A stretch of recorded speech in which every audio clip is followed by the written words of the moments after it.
નમસ્કાર મિત્રો, આજે આપણે વાત કરીશું MGVCL JE electrical 2018 example solution વિશે. ઘણા મિત્રોની કમેન્ટ હતી કે એમજીવીસીએલ 2018ના પેપર પર જે વિડીયો બનાવેલ છે એમાં એક્ઝામ્પલ સોલ્વ કરવામાં પ્રોબ્લેમ આવે છે. તો આજે આપણે 2018ના પેપરમાં જે પણ એક્ઝામ્પલ આવેલા છે એ બધા જ એક્ઝામ્પલ આપણે આજે સોલ્વ કરશું. તો વધારે સમય ના લેતા શરૂઆત કરીએ આજના ટોપિકની. First example is a generating station has a plant capacity factor of 50% and average demand is 15 megawatt. Then the installed capacity will be. So અહીંયા પ્લાન્ટ કેપેસિટી ફેક્ટર આપેલ છે, એવરેજ ડિમાન્ડ આપેલી છે અને આપણે ફાઇન્ડ આઉટ કરવાનું છે installed capacity. So first of all આપણને પ્લાન્ટ કેપેસિટી ફેક્ટરની ફોર્મ્યુલા ખબર હોવી જોઈએ. Plant capacity factor equal to average demand divided by installed capacity. So અહીંયા ફાઇન્ડ આઉટ કરવાનું છે આપણે ઇન્સ્ટોલ્ડ કેપેસિટી. તો આપણે ઇન્સ્ટોલ્ડ કેપેસિટીના ફોર્મમાં જો આપણે ફોર્મ્યુલા લખીએ તો installed capacity equal to average demand divide by plant capacity factor.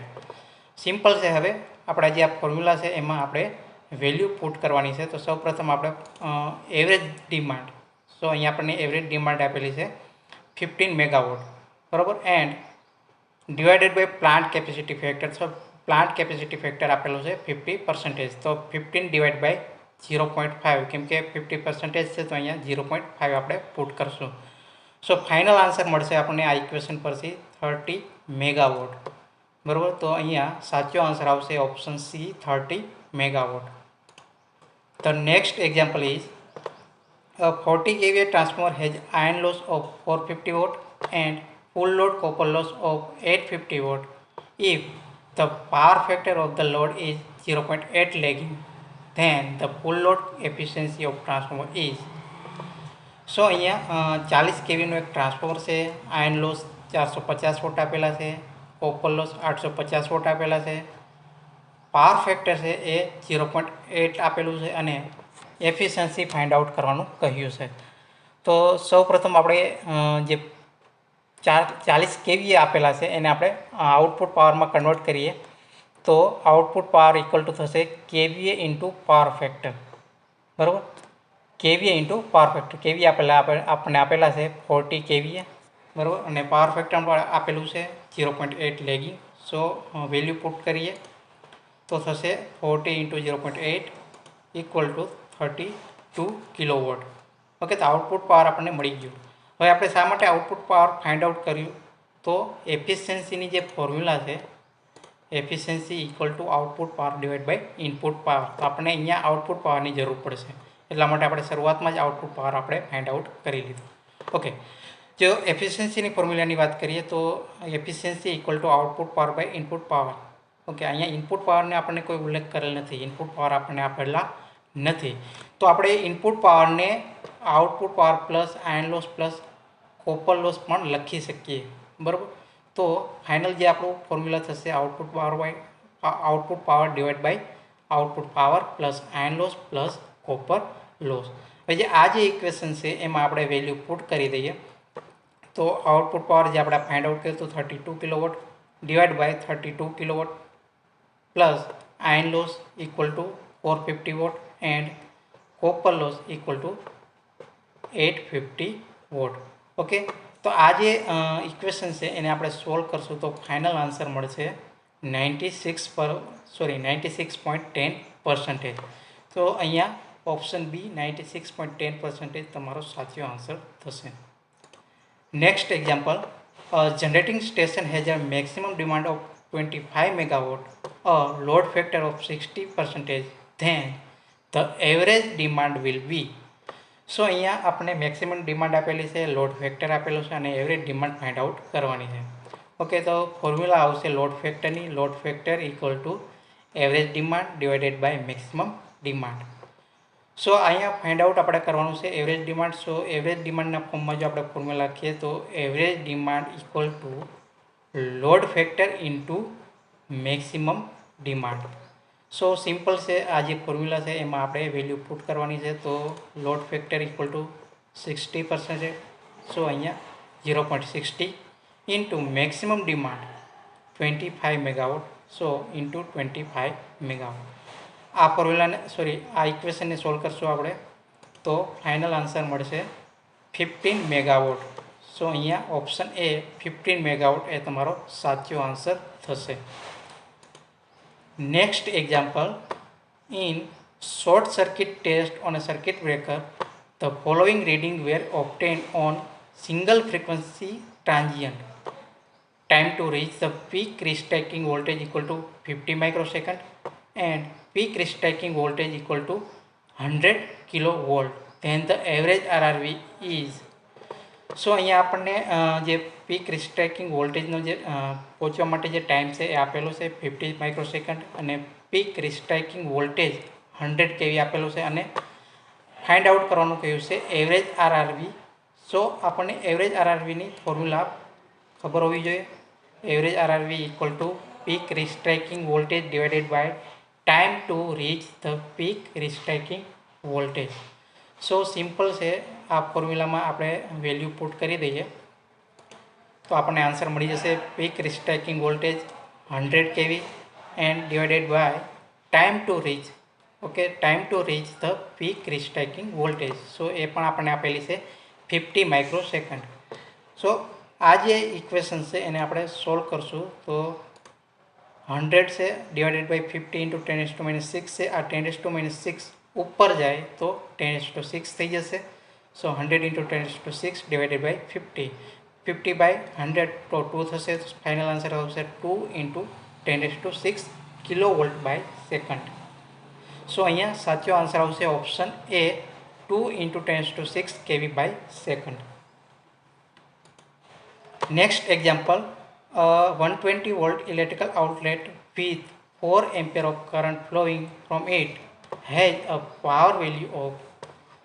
So અહીંયા વોલ્ટેજ અને કરંટ આપેલો છે અને પાવર ફાઇન્ડ આઉટ કરવાનો છે. તો સિમ્પલ પાવરની જે ફોર્મ્યુલા છે power equal to voltage into current અને આ ફોર્મ્યુલામાં આપણે જે આ વેલ્યુ છે પુટ કરી દઈએ. વોલ્ટેજની વેલ્યુ થશે 120 into current equal to 4 ampere. So final answer થશે 120 into 4 equal to 480 watt. So અહીંયા સાચો આન્સર આવશે option A 480 watt. Next example, 240 volt 60 hertz 30 ampere electric motor is rated at 6000 watt. Then the power factor is. સો અહીંયા voltage, frequency, current અને power આપેલું છે અને power factor find out કરવાનું કહ્યું છે. તો પાવરનું ફોર્મ્યુલા થશે power equal to voltage into current into power factor. So અહીંયા ફાઇન્ડ આઉટ કરવાનું છે આપણે પાવર ફેક્ટર. બાકી બધી વેલ્યુ આપેલી છે તો બધી વેલ્યુ આપણે પુટ કરીએ. પાવરની વેલ્યુ થશે 6000 વોટ ઇક્વલ ટુ વોલ્ટેજ થશે 240, કરંટ આપેલો છે 30 એમ્પિયર અને પાવર ફેક્ટર આપણે ફાઇન્ડ આઉટ કરવાનું છે. સો પાવર ફેક્ટરના ફોર્મમાં આપણે ફોર્મ્યુલા કરીએ તો power factor equal to 6000 divided by 240 into 30. Okay, આ ઇક્વેશન સોલ્વ કરશું તો ફાઇનલ આન્સર મળશે 88.33%. સો સાચો આન્સર આવશે option A 83.33%. Next example, a three-phase transmission line operating at 10 kV has a resistance of 1 ohm. The percentage resistance of the line at 10,000 kVA base is. સો અહીંયા આપણને operating voltage આપેલો છે, બરાબર, resistance આપેલો છે, પર્સન્ટેજ રેઝિસ્ટન્સ ફાઇન્ડ આઉટ કરવાનું છે. ક્યારે? તો કે 10,000 kVA બેઝ પર.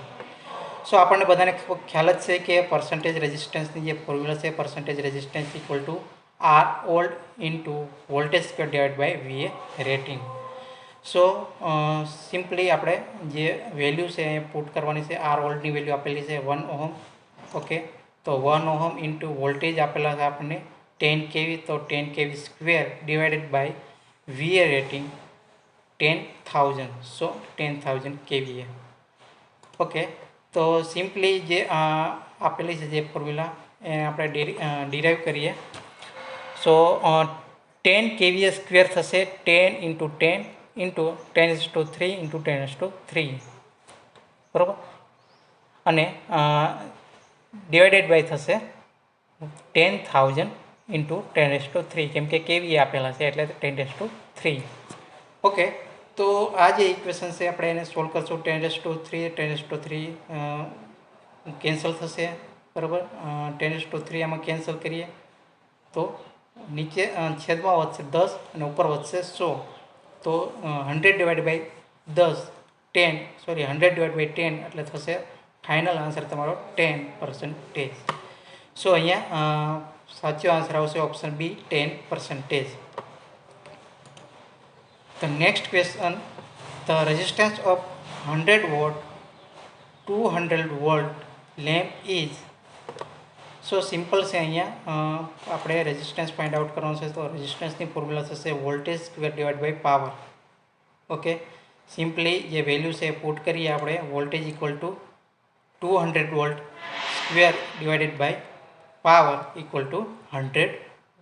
સો આ જે ફોર્મ્યુલા છે, આ જે ઇક્વેશન છે એને આપણે સોલ્વ કરશું તો ફાઇનલ આન્સર મળશે 400, કેમ કે 200 ઇન્ટુ 200 ડિવાઇડ બાય 100. સો 100 છે એ 100 આપણે જે ઉપરના જે 200 ઇન્ટુ 200 છે અને ડિવાઇડ બાય 100 છે, આ ઇક્વેશન આપણે સોલ્વ કરશું તો ફાઇનલ આન્સર મળશે 400 ohm. The next example is when a line to ground fault occurs, the current in the faulted phase is 100 ampere. The zero sequence current in this case is. સો અહીંયા આપણને fault current આપેલો છે અને zero sequence current find out કરવાનું કહ્યું છે. તો આપણને ખ્યાલ જ છે કે જે ઝીરો સિક્વન્સ કરંટ ફોર્મ્યુલા છે, zero sequence current equal to fault current divide by 3. So simply જે વેલ્યુ છે આપણે પુટ કરીએ, fault current equal to 100 divide by 3, તો 100 divide by 3 equal to 33.3 ampere. So અહીંયા ફાઇનલ આન્સર આવશે option A 33.3 ampere. The next example is in a 33 kV overhead line. There are 3 units in a string insulator. If the string efficiency is 85.8%, then voltage across the disc nearest to the conductor is. સો અહીંયા 33 કેવીની એક overhead line આપેલી છે, એમાં 3 disk આપેલી છે અને string efficiency આપેલી છે 85.8%. સો આપણે ફાઇન્ડ આઉટ કરવાનું છે કે જે ડિસ્ક છે, નજીકની જે ડિસ્ક છે એની અક્રોસમાં કેટલો વોલ્ટેજ હશે. તો સિમ્પલી તમને સ્ટ્રિંગ એફિશિયન્સીની ફોર્મ્યુલા ખબર હશે તો આ તમે ઇક્વેશન સોલ્વ કરી શકશો. String efficiency equal to voltage across the line divided by number of disc into voltage across the nearest disc. Okay, તો અહીંયા આપણે ફાઇન્ડ આઉટ કરવાનું છે voltage across the nearest disc. તો આને આપણે આના ફોર્મમાં જો આપણે ઇક્વેશન લખીએ તો voltage across the nearest disc equal to voltage across the line divided by number of disc into string efficiency.